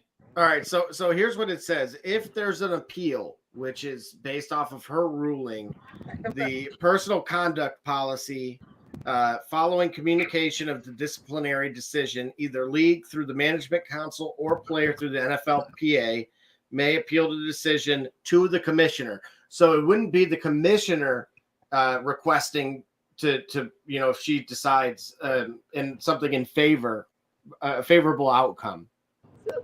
So what is it a timetable for this decision? Because somebody said she already made her decision. If she has, I haven't seen anything yet. But here's what I want. Oh, believe me, that would be everywhere if she did. Yeah. No, right. they saying that she has I don't know how to word it. They said she got a decision, but it ain't. And the Browns, that's why they said the Browns was bracing for a 2 to 8 game suspension. But here's the thing, though. I wonder if at all she factored in the 2 Texas grand juries saying no to the whole deal. She had to, and the reason why is if it is appealed, then anything that goes we can't even see you no more, man. It's dark out there. You probably should go back inside. Okay, I can see you a little bit better. Yeah. Anything that goes to the commissioner, no new evidence or any proceedings, get factored in from that point. So it is with whatever information is known up to then. So then the 2 Texas grand jury situations are outcomes. They should already be known. Right. Okay. Yeah, that's part of the evidence. Like he got no charges on both of those accounts. So that's what I'm trying to say. Well, and this is what's very important, this statement right here, which is it must be based on the facts as Judge Robinson determines them to be, which makes her findings of fact a critical aspect in the decision. So any ruling has to be off of pure fact, no speculation. Yes, no hearsay, as Amber Heard's attorneys would say.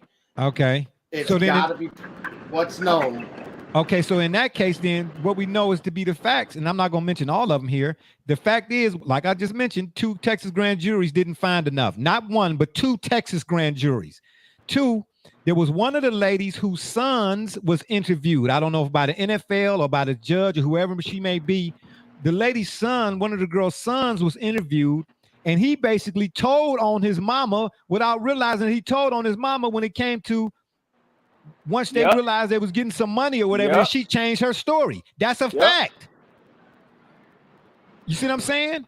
So I'm trying to figure out, and I don't, again, we're not going over the whole details, but from all of what we know about this situation, what would, and we just taking shots here, what would the lady have to go off of? What would she have to have in order to suspend him even 2 games?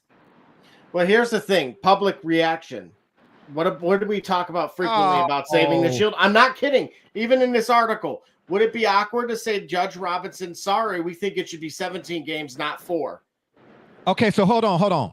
What you just read prior to, you mentioned she has to go off the facts, not perception. But guess what? The league, on the other hand, does not. They can do whatever the hey-oh they want. Well, so why Halo use as in her at mayo. all? Yes. Thank you. That's what I'm trying to say. Then why use her at all? Because initially this was implemented in the latest CBA because the players were tired of Nazi dictator Goodell. Okay, but here's again to what TJ just said, and what we've all kind of been saying since we've been covering this thing. At the end of the day, if it's really left up to the league and the league's gonna go off of perception, then it was not pertinent at all for this person to even be present. You're gonna disregard. In other words, this is why what makes this ruling so interesting and pivotal for really years to come, because I can tell you right now, anything. I'm gonna screen record this right now that I can add this as a reel. That's true. Okay. You screen record all three of us, or just what you doing? Oh, obviously all three of us. Yeah. Okay. Everybody. So again, you might not want to get the pallets in the shot, but okay. So ask the question. Ask a question, and then we'll just go off of that, and we'll add that in the reel. Ask what question about the Deshaun thing? Yeah. Again, how is it that if the NFL has basically the final say so, and they can go off public perception, then why was it pertinent to have this lady present at all? Because if she decides or rules that he does not get suspended, and then the NFL decides that he should get suspended, what was her purpose? She was she was just there for what? For its and giggles? Again, the overarching problem is, or just the overriding problem in general is, the 8 years ago, what happened with Ray Rice. And that nearly brought the whole house down as it pertained to the NFL. Okay, but let's say this again. You just mentioned in an official statement that this lady's judgment, for lack of a better word or term, has to be based on the facts. And without going over all of the facts and details, let's say two critical facts that should be her decision should be based on whether or not he should be suspended. 2 Texas grand juries did not find enough criminal evidence to convict him. Not 1, but 2. And then one of the accusers' sons was interviewed. And what he said, the son said to whomever interviewed him, really did not corroborate with his mama's story. Those are facts. I understand, but what you're forgetting is the league is going to protect the shield. And that is, again, why they're going to gauge public reaction and then determine if they're going to intervene based on this ruling. I gotta go, y'all. Gotta go back to supervising, but I do have a couple reels. All right, it's all in response. All right, it's all to the good, TJ. We've got to jump in right quick. In the future, this is how we will create these reels. Because all I have to do is just get on our regular show. Okay. And when you're about to get a topic up, that's when I capture it. Okay. Yep. It's all good. Hey, but can you do it from your computer, or you have to be on your phone? But I'm gonna have both of them. So I'm gonna have. Okay, I got you. I got you. I mean? All right. I got you. All right. Yep. Holla at you. Yep. All right. Yeah. I'm just saying, Double J. It just don't make no sense to me. This is, remember, the personal conduct policy. What does it mean? If that's the league your vehicle for meeting public expectations. That means if there's one sight for sore eyes or one voice that is loud enough to reach the mountaintop of Goodell, then he shall layeth down the smacketh that will allow said voice to rest its pipes and sleep easy at night. Okay, all right, that's fine. But also, there's going to come along with that. It's like people who pray for rain, but not cognizant that it's mudslides. What's going to come along with that is the hypocrisy. But nobody sees it that way, right? Because that's what I'm trying to say. In this case, though, in this case, you would not be able to turn a blind eye to it. because it's going to be glaring. Like the sirens that you hear in them towns that got tornadoes, it will be glaring. It's no way in the world with once again with what Robert Kraft did. They can decide at any point that they could designate her ruling as insufficient. And at that point, they can do whatever they want. And that, again, speaks to many of conversations that we've had about about how the hierarchy and hypocrisy within this one specific league over all of them, including the NC2A, especially now. Boy, I wish Brother Rich was on this one, because what you're saying is, I listen, I get it. It's the way they do business is what you're driving at, and it's the way they've been doing business. This is the closest thing to mob rule in that you've ever seen in it being legal. Because it's like, okay, here we've written rules, and we are going around those very same rules by other rules that we've written that allows us to override and negate those existing rules. Does it sound at some point like we're just making the rules up as we go to make sure that if plan A fails, that we have a plan B, and if plan B fails, then we have a plan C? Come on, man. At some point, this is why I said my kid will never put on a set of football pads. The only football he knows is the actual football, the round one, not the egg one. Yeah. I mean, the whole thing stinks. It does. But to me, it smells a lot more smells like foul. tilapia food. That's what it smells like. Yeah. Yeah. It smells a lot more foul now than in any other case before. Because you can't have a conduct detrimental policy and it only is applicable or be selective about where you apply it. You can't do that. And then you have a person that you said. This is why she has not made a ruling yet. Because I'm telling you now what she wants to do. This is her head versus her heart. And she needs to realize, too, that this is also, her own namesake. This is where every person, look, you do all these great things, and you finally hit this mountaintop. Wow, I really made it. I made a name for myself. And now look, now that they're asking you to sell your soul and to go back on everything that you did. Okay, well, let me go back to something. When you read the piece about she has to go off the facts, who put that in place? Who's saying her ruling or has to be determined based off the facts? Who was the source? Where's that come from? Hang on a second. I'll tell you for sure. Yeah, because I'm wondering if that's the NFL. That's that's NBC, Pro Football Talk. Yep. Okay, so if it's the NFL, the Pro Football Talk is the one who mentioned it. But in other words, okay, so who's saying that she has to go off the facts? Is it the NFL or is it Pro Football Talk?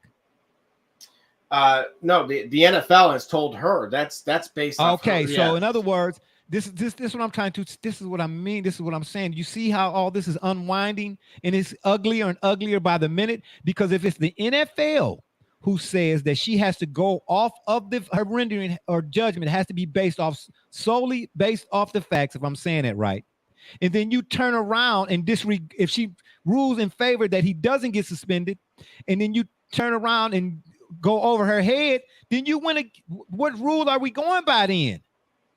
She has to go solely off the facts.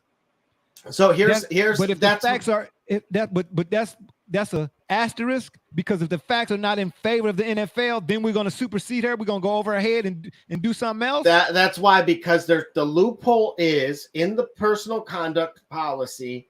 The commissioner can do whatever he wants because there's the policy contains no standard of review or other restrictions on his ability to throw out Judge Robinson's conclusion and replace it with something else. Remember, this whole premise is off of the personal conduct policy. And that's the loophole, is that there's nothing written in there per that last CBA. Remember, this was supposed to be the answer that the players were looking for, which was keep Goodell's paws off of it. Because he works for the league. But in essence, his paw is going to be on it. As it stands right now. But I can promise you this. Depending on the ruling of this one, if it is not something, if he jumps into it, it will be the last time. But wait a minute. Okay. So let me make sure I'm hearing you right then. If she rules in favor of Deshaun Watson, and let's say a no suspension, which is what it would be in favor of, then and you've said it yourself. You have said it yourself what will happen. Okay. So then ultimately the league then, which in the league in this case would be Roger Goodell. Yes, correct. So so if Roger Goodell ends up making a judgment on this thing, okay, yeah, all right. See how frustrating that is? No, I'm just, you know, I'm at the point, man, where to be honest with you, I love what we do here. I really do. But I'm at the point now where it's so in your face. It's almost worse. How do I because I feel like a hypocrite. Do you understand? I feel like a hypocrite. I grew up on sports. I played football and baseball and hockey and soccer and whatever the case may be. And you find out it all comes down to politics. And that's the point I'm trying to see. When you're 9 and 10 and 11, you're not thinking about that kind of stuff. You just know that you want to be outside. When I was growing up, you wanted to be outside in the summertime playing any bounce or man in the backfield, shotgun hike when we play football. You're not thinking about that kind of stuff. But the older that you get and your mind becomes more developed, you have to ask yourself, what are we doing here? What are we doing here? I'm really, I'm giving thought to not discussing the NFL at all, no more. And maybe just college football. I'm really considering not watching the games, none of that no more. And that would be, if you ask anybody that knows me, they would tell you, man, that's like pulling molars with no Novocaine. That would be believe really me, tough there's for me. a lot of soccer on. I will, I told you, I've already drew a line in the sand with. First, it started with fandom when I watched it from behind closed doors. And then, you've seen some of that too. And that's why you haven't been in attendance and some of that stuff. That's why they say don't meet your heroes. Hey, this is, and listen, and I'm saying that for anybody. Okay. Let me read to you all a quote right quick. If my phone is still active. Only got about 14% here. Sorry, fellas. But see, and because I had people in the past question me, they say, you always taking black people's side or whatever the case may be. No. I'm on the side of truth, period. Okay? I don't care what color you are, what culture you are. My grandfather taught me, it ain't about your color, it's about your character, so to speak. Right. You understand what I'm saying? And that character is not gender specific. It's not color specific. It's not nothing else specific except specific to the truth. Okay. What's right is right and what's wrong got to be addressed. I don't care if it was Ben Roethlisberger, who we all know had a situation some years ago. I don't care if it was Brett. I don't care what you look like. All I care about is if the wheels of justice, so to speak, are unjust, then like law, that's all that matters to me. Do you understand what I'm trying to tell you? Yep. Let me read this to you right quick. And this just so happens, my famous quote comes from, this is from Malcolm X, but I'm in agreement. It's not about, and I say it's from him, but it's not so much about who, as I always say, it's about whether or not what's being said makes sense. Okay. And if what's being said does not make sense to you, and it really actually, in all actuality, does make sense, then that shows your bias or your prejudice. Okay. He says, I'm for truth no matter who tells it. I'm for justice no matter who it is for or against. I'm a human being first and foremost, and as such, I'm for whoever and whatever benefits humanity as a whole. Now, what color are you is irrelevant to whether or not what I just read makes sense. That is truth. That's what we are here for in this program. So it's not so much about Deshaun Watson versus Robert Kraft and Daniel Snyder, my beef or my gripe in the terms of what they look like. My beef or my gripe is conduct detrimental policy, whatever, however you want to word that. I don't care what you look like. Was your conduct detrimental to the policy that we have in place? Period. Period. Listen, if Deshaun Watson's conduct was detrimental, then get whatever you got coming to you. Do you understand what I'm trying to tell you? Okay.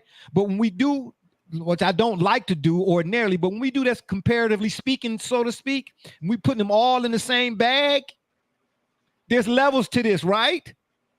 As they say. So what Kraft got hemmed up with and what Snyder is doing and what happened in Dallas with Jerry Jones and that guy, whatever it is, the lady in the shower, whatever the case may be, and you put Deshaun Watson, what Deshaun Watson is guilty of or not guilty of, or put it in that same mix of bag or whatever it is, which piece of candy, I don't mean to put it that way, I'm just flowing right now, which one you grabbing? You get what I'm trying to tell you? Which one stands out to you more? Which one is more egregious? Okay, if we're being honest here, if people love throwing out the word or the term honesty, integrity, morals, and scruples, and all of that kind of, and man, listen, don't pay lip service to those things. Don't say them at all. I'm really, really seriously, man, I'm considering being done. I'm really waiting to see how this thing turns out, man, because I got some soul searching to do. I really do. At the end of the day, man, I really do. I really do. You know what I mean? If you don't stand for something, you'll fall for anything, man. And I just, right. I just don't agree with that fact that he should get suspended. I don't care who it is. They shouldn't be. If everything were the same, except for what the guy looked like, I still say he shouldn't be suspended. How about that? There you go. Period. And on that note, I'll leave you with this quote.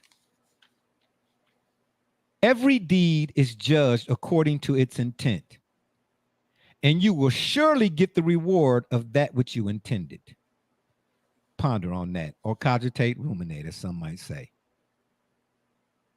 It's been fun, but we got to run. We appreciate y'all for listening. Don't forget to check us out every Sunday. Well, excuse me, every Sunday and Wednesday at 8 on the PM side now, right here on the yard. Or you can look us up on Facebook, Twitter, Instagram, the shop's fan page, and of course, YouTube. And make sure you hit that subscribe button. We'd be much obliged. Please, when you go to YouTube, hit that subscribe button. Oh, and like the shop's fan page too, would you please? Oh, the little bell. That's right. The little note. Ding-a-ling-ling-ling-ling, like Ice Cream Man maybe, or the little bell you used to have on your little tricycle. Ring, ring, ring. I don't know if I'm saying that right or doing it right. But anyway, and if that don't work, y'all can Google it. For my man's Be Rich, Double J, TJ, Doc, Miss Megan Alva, and all and Snowman, of course, and all of those who follow and support us, we say thank you. I'm Barbershop Jay, and you've been listening to the Shop Report. And remember, the next time y'all want to know what's really going on, man, come to the shop. Walk-ins are always welcome. Holla.